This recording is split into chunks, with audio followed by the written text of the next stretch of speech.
Hello and welcome to Allergy Pals Monthly.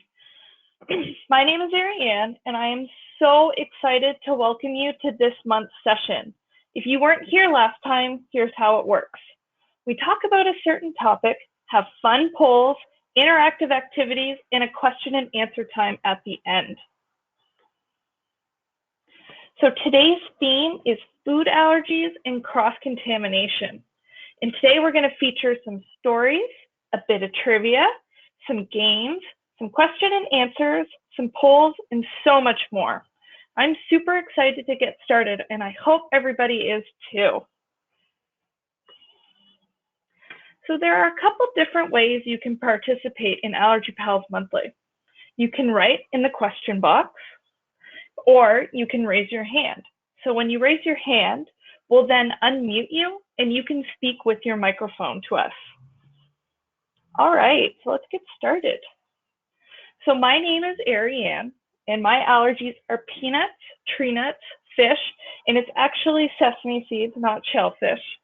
So my hobbies include swimming and reading and watching sports. I love the Montreal Canadiens, they're my favorite hockey team. So my favorite type of restaurant is probably Italian food. I really love pasta. And my favorite food to cook at home is actually mashed potatoes. There's a secret family recipe passed down from my mom. So it's my favorite thing to cook and eat at home. So let's get into a bit of a poll question right now. Have you ever heard the word cross-contamination before today? So you can select one of the following. Yes, no, maybe you're not sure, and if you're unsure, you can write it in the chat box.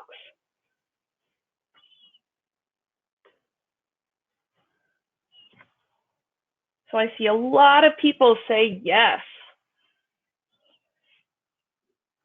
All right, so it says 100% of you said yes. So let's talk a little bit about that. So what is cross-contamination? So cross-contamination is when a small amount of food of an allergen gets into another food accidentally. So an allergen is another word for the actual item you can be allergic to. So cross-contamination can happen, say, like when you're using the same knife for a peanut butter and jam sandwich. So if you put it in the peanut butter first, put it on the bread, and then you stick it in the jam. Cross-contamination can also be present in saliva. So if you, say, use the same lip chap as someone else, on the surface of something, if you touched a doorknob that someone else touched that may have touched your allergen, or on an object like a ball you might be playing with your friend.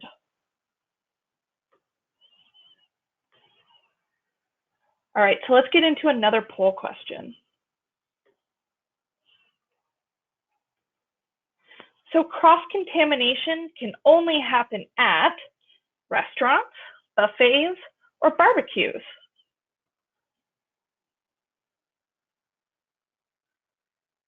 So which one do you think cross-contamination can happen at? Do you think it can happen at a restaurant, at a buffet, or at a barbecue?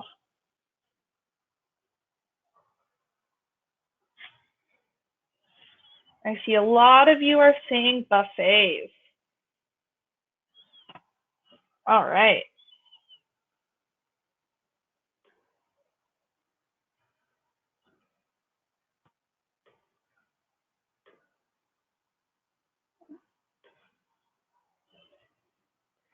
So this is actually a trick question. So cross-contamination can happen at all of these places. It can happen at a restaurant. It can definitely happen at a buffet, which is what the majority of you said, and it can happen at a barbecue. So let's talk a little bit more about that. And while we're talking about that, why don't we get into some cross-contamination, true and false. So I'm going to read off these questions, and in the question box, you can write either true or false. So number one, even a small amount of an allergen could cause an allergic reaction. Do you think that's true, or do you think that's false? Number two, If an allergen was accidentally placed on a sandwich, it should be okay for you to simply scrape it off. Do you think that's true, or do you think that's false? And last, it is also commonly known as cross-contact. So do you think that's true, or do you think that's false? You can write your answers in the question box. All right, let's see. So number one, even a small amount of an allergen could cause an allergic reaction. So that's true. Even a small amount can be dangerous. Number two, if an allergen was accidentally placed on a sandwich, it should be okay to scrape it off if you simply just scrape it off. So false. This is an example of cross-contamination. Number three, it is also commonly known as cross-contact. So that's true, and that's a pretty common term in the US. So I see everybody did really well at allergy, true and false. Great job, guys. So let's get into another poll question. Have you ever had an allergic reaction before because of cross-contamination? So yes, no, or maybe you're not sure. So far it seems pretty split between no and not sure.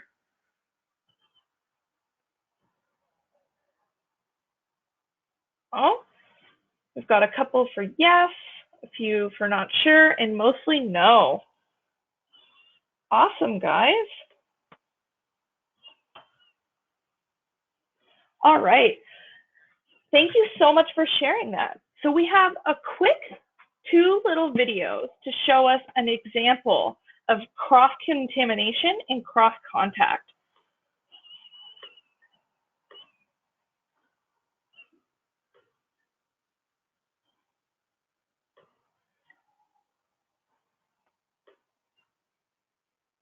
All right.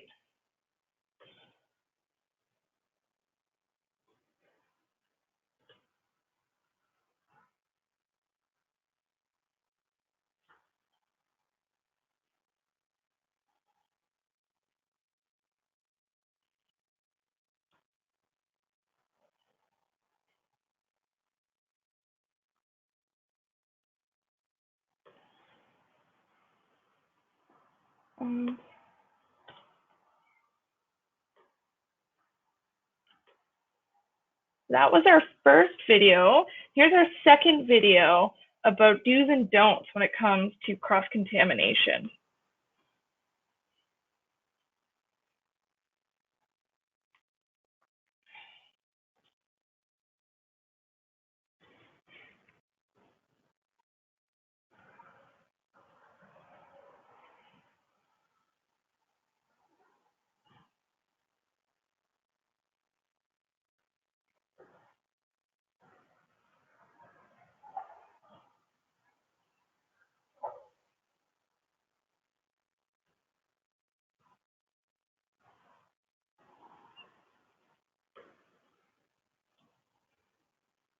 All right, so like we mentioned before, cross-contamination can happen in a bunch of different ways. And one of those main ways is sharing utensils or picking off allergens, kind of like we talked about in our true and false questions.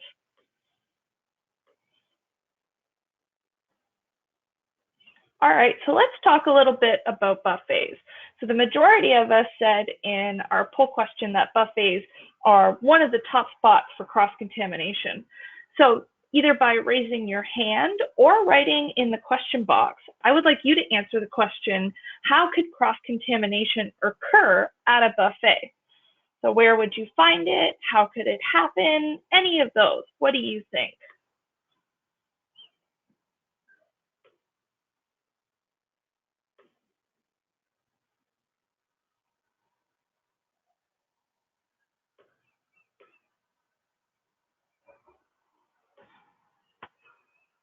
So a couple of different places that we can find cross-contamination at a buffet is using the same tongs or utensils, so forks or spoons or knives being used for the same food. So maybe the same spoon that someone's scooping mashed potatoes, someone else scooped mac and cheese with it, and there's cross-contamination there. Another way or another place that we can find cross-contamination at a buffet is food getting spread from one container to another. So it definitely happens, and we're not all clean, right? So if we're scooping up food that we're super excited to eat, it could definitely fall into another container, or crumbs can leak over. Another way is food getting cooked together in the same kitchen, so using same pans or same ovens. So since these meals aren't prepared for individuals, it's usually all made in one bulk mass.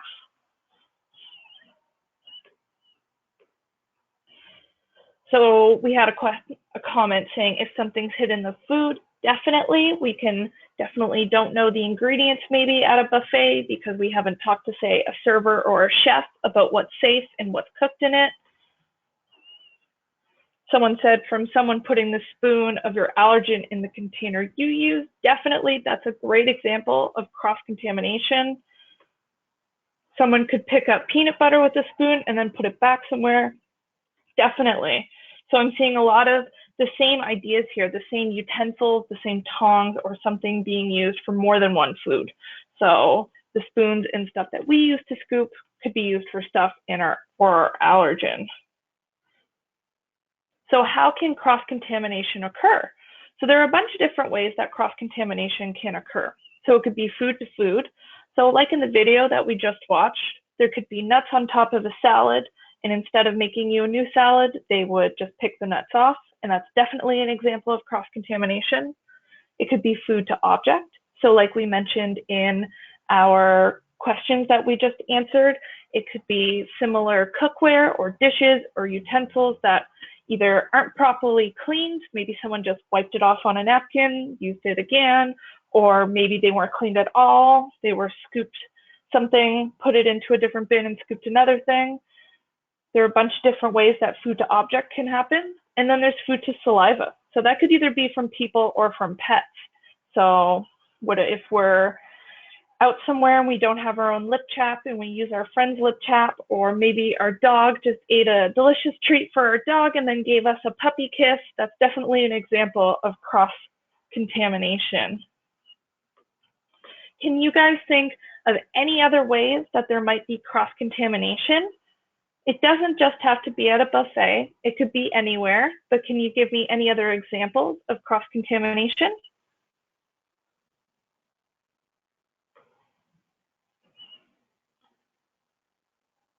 So I see using the same utensils, definitely, stuff like that. Awesome, guys, thank you. So let's talk a little bit about how we can reduce the risk. So how can we reduce the risk of cross-contamination ourselves? You can raise your hand, or you can write in the chat box if you have some different ideas, but a few, we can not share food or utensils. So if we are somewhere where there's a lot of food out, we can bring our own safe snacks, our own utensils that we know are just ours, and that's only going to touch the food that we brought or only going to be used by us. We can use hand wipes. So before we eat, we can make sure our hands are super clean. We can use paper towels. So we could maybe lay one down on top of a table, or we can wipe our area down with it. We can wash our hands maybe before and after we eat. We can never pick an allergen off our food. That's definitely not safe. That's a good example of cross-contact. And if our allergen is present on a food, we should tell an adult, tell someone we trust, maybe a server, a chef, so they can make us something safe and different. We can wash our cookware really, really well, and we cannot eat on unclean surfaces. So kind of like we mentioned before, we can use paper towels and hand wipes and we can wash our dinner area, wash our seat, wash the arms of our chair, anything like that. So a few people said ways we can reduce the risk is read ingredients. Definitely, we should always be reading the ingredients. And if the ingredients aren't present, we should talk to the person who made it, a server, a chef, something like that. Someone said, tell the server not to put my allergen in the food. Definitely. We should always make our servers and our chefs aware whenever we go out to eat. We should make them aware of our allergy, the severity of it, all of that. Definitely. Someone said, read an allergen list at a restaurant. That's such a great idea. And if it is available, we should definitely ask for it to see an allergen list, see what we can and can't eat, talk to a server about it, like we mentioned before. All of that is great, guys. So let's get into another poll question.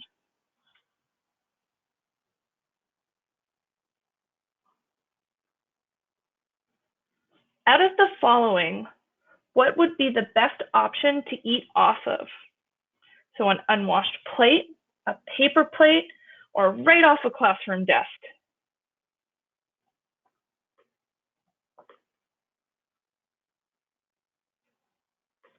What do you guys think is the best? So I see a lot of people saying a paper plate. All right, awesome. So everybody said a paper plate, and that's 100% true. An unwashed plate could have our allergen on it. It could have come into contact with a food that we may be allergic to, and that's a great example of cross-contamination. And right off our classroom desk is probably not the cleanest place to eat. So that's another great example of cross-contamination. So a paper plate is our best option. Great job, guys. All right, so let's get into a game. So we're gonna play Allergy Wheel of Fortune. So I will slowly reveal letters of a special phrase. So what I want you guys to do is type your guesses into the question box. So the first one to guess the correct phrase wins. Is everybody ready? Awesome, let's get started. All right, so it's always remember is our category.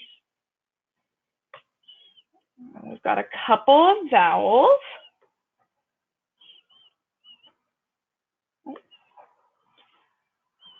And some S's in there. Anybody want to venture a guess yet?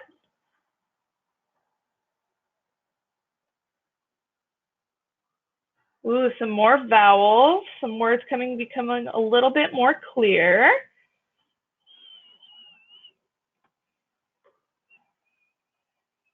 Oh, I think we've got one word here now.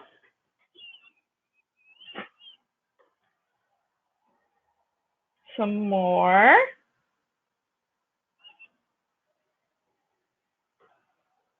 Oh, we've got some words. Anybody got any ideas yet? We're getting close. Awesome. So a trace is never worth a taste. Awesome job, guys. So what do you think? A trace is never worth a taste. What do you think that means? So you can write it in the chat box or the question box, or you can raise your hand.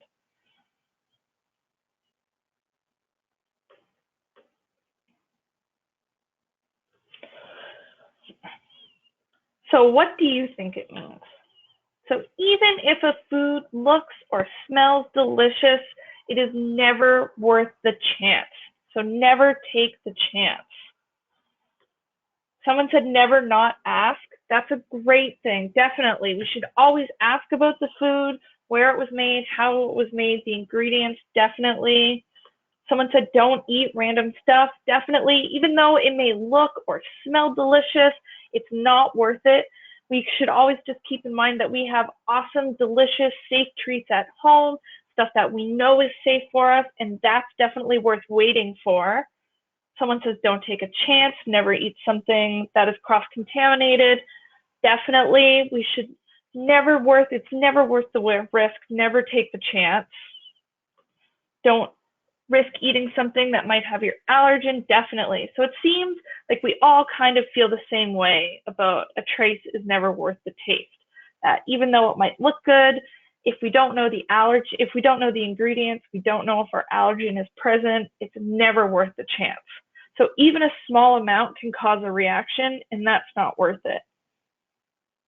Awesome job, guys. Thank you so much.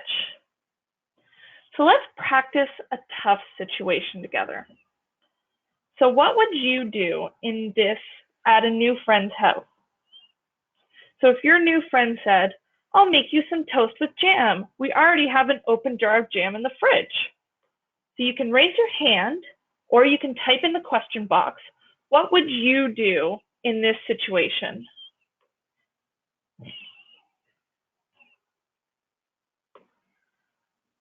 All right, I see Heather, you have your hand raised, so I'm going to unmute you.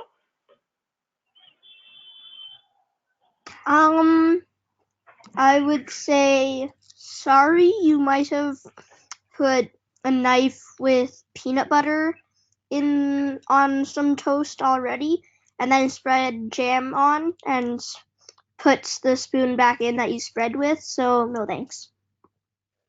That's a great response. I like that you said sorry first. It was very kind and respectful, but it still let them know about your allergens. That's awesome. Thank you. Someone said not take the risk, just say no. Definitely. Someone said pass on the jam. So if you know the bread is safe, you can definitely say thanks for the toast. Thanks for the toast. I'll just have it plain. Someone said no, no thank you, say no thank you. That's great. You can definitely say no, right? I have allergies, so I will bring my own food. That's definitely another great option. We can say that, thank you so much, but I brought my own food because I had allergies. Someone said, can you please make sure there's no peanut butter in it? Definitely asking, letting them know about our allergens, telling them that there might be some cross-contamination if the same knife was used for peanut butter or butter into the jam. That is definitely a risk for us, and it's definitely not worth taking. These are all such great answers.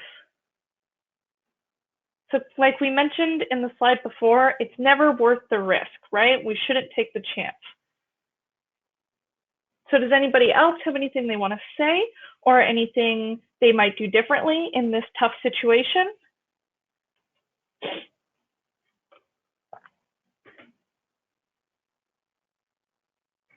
Great job, guys. Thank you so much.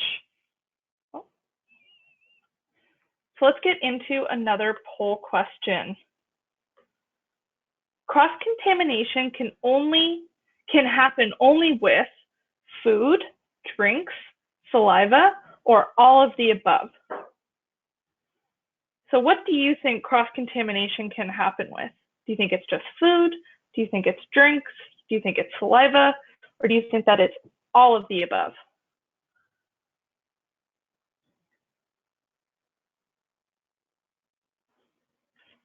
Awesome. So everybody says all of the above. Awesome, guys. Great.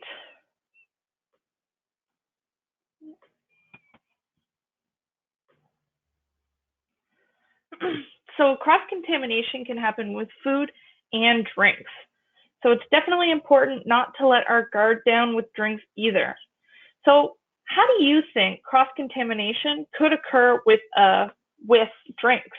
It could be a smoothie. So in the smoothie, it could be the blender. Maybe the blender was used for different fruits or different dairy products or non-dairy products like soy or almond milk. So how do you think cross-contamination could occur with a punch bowl?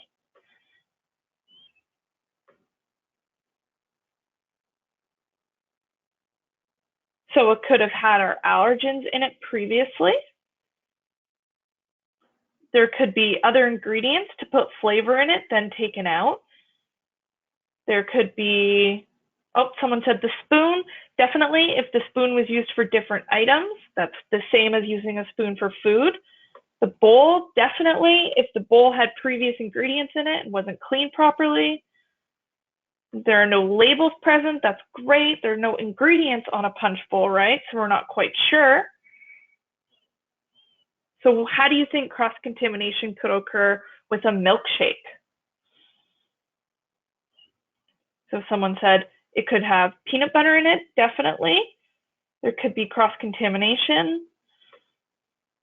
It could be stirred with the same spoon from different ice creams. The cup, someone said the cup could have something in it. Definitely, it wasn't cleaned properly. There could be a chocolate that has peanuts in it, definitely. And there are no ingredients present. Again, that's right. Awesome answers, guys. So how do you think cross-contamination could happen if you're sharing a can of pop?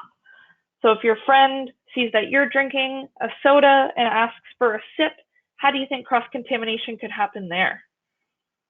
Someone says saliva, definitely. If your friend maybe ate your allergen an hour before and then took a drink from yours, definitely that's cross-contamination.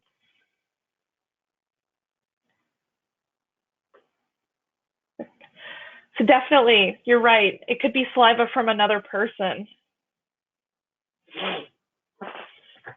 So most restaurants are prepared. So restaurants want their customers to be safe, and they take special care to prevent cross-contamination. Not only for allergens, but for general food safety and hygiene. But it's still a good idea to ask about it. So that's why it's really important when we go to a restaurant, we either call ahead and let them know that you're coming in and what your allergies are, or when you sit down at a restaurant, make sure your server knows what your allergens are. Maybe you can talk to a chef and let them know, help you feel a bit better. But the main thing is, if something seems off, speak up. So if you're not quite sure what a topping is on a salad, or you got something maybe that you didn't order, or if you're ever unsure or feel uncomfortable, let somebody know. If you're with your parents or a friend or a sibling, let them know. Let a server know, talk to a chef, a manager, just make sure somebody knows about it. So like we said before, restaurants want their customers to be safe and happy. So if something's wrong, just let them know.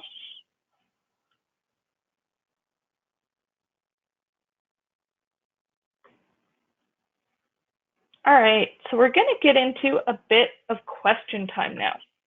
So there are a few guidelines for our question time. So no parent questions, just kids. You can either type your question or you can raise your hand and then I'll unmute you. So a few things, just keep it short and sweet. No medical advice, sorry. And one question each, two if there's time. So is everybody ready?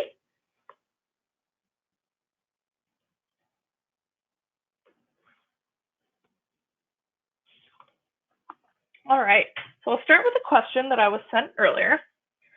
So what do you do at a family barbecue when people are using the same tongs for different dishes? So like we talked about before, cross-contamination can definitely occur at a barbecue. So first, maybe talk to someone who gets it. So someone who really understands your food allergies, someone like your mom or your dad, and let them know what you saw. They will help you handle the situation and hopefully find some uncontaminated food. So they may use it as an opportunity to remind your family that best practice for keeping you safe with your food allergies. So sometimes people forget if they don't live with someone with food allergies every day, so they don't feel so embarrassed. So don't feel embarrassed about reminding them or on how to help you out or how to keep you safe. So your family and friends do not want you to have a reaction. They want you to feel safe and happy. Awesome question. Thank you so much. So someone asked, what happens if an allergen falls in your food? So that falls under the don't pick it off category that we talked about earlier, right? So even if it's just a trace amount, even if it's just something super small, if your allergen falls in your food, don't eat it. Tell an adult, like a server or your mom or your dad or someone you trust with your allergies, let them know what happened, and that way you can find some safe food.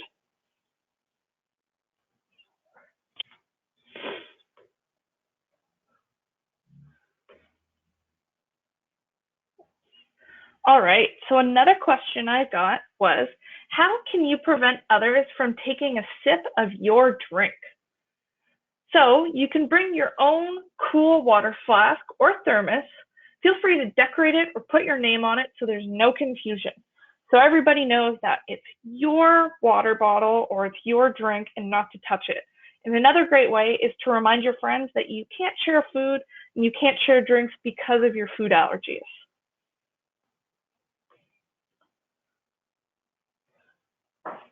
So someone said, could cross-contamination happen in factories? Yes, that's why we have labeling laws in Canada.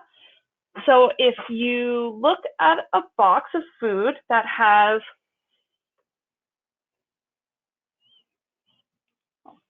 if you look at like an ingredient list, it will say may contain or cross-contamination. And if you're ever unsure, you can always call the factory or call the company. And that's my best advice. If you're ever unsure or if you ever don't know, you can always call and find out. It's best to go to the source.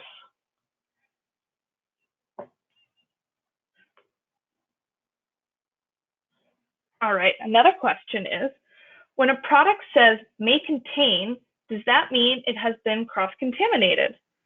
So potentially, but it's hard to say for certain why the manufacturer put that warning label on the ingredient list.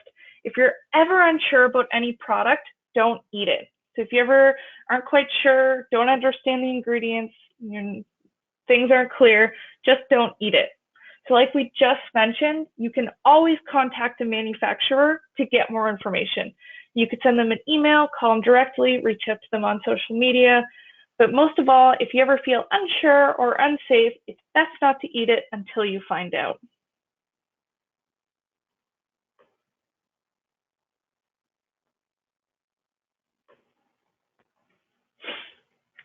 All right. Another question. Someone once teased me at school saying that I should just try a little bit of my allergen and that it wouldn't hurt me. Why would they say this? First off, know that they are not correct. They're wrong when they say that. They obviously do not know that much about food allergies to begin with, and perhaps they know someone in their family who has a less severe food-related condition. So we can use this situation as an opportunity to let them know how serious your allergies are and what could happen if you ever had a little bit. So you can use that as a learning opportunity to tell them about cross-contamination, why it's dangerous, definitely.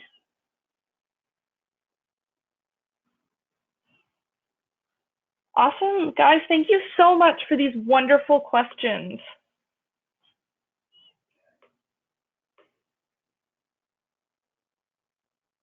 So someone said, what should I do when there is a science experiment and my teacher wants me to touch a food without a label? So just keep in mind that your teacher wants you to be safe and happy, and that if you tell your teacher if you're uncomfortable with a certain food or you think your allergen might be present, maybe you and your teacher and your parents can work together to find a solution that keeps you safe in the classroom. So kind of like we've talked about before, it's all about doing what makes you feel comfortable. So talking to the people that make you feel safe and finding a solution that leaves everybody happy and safe and comfortable.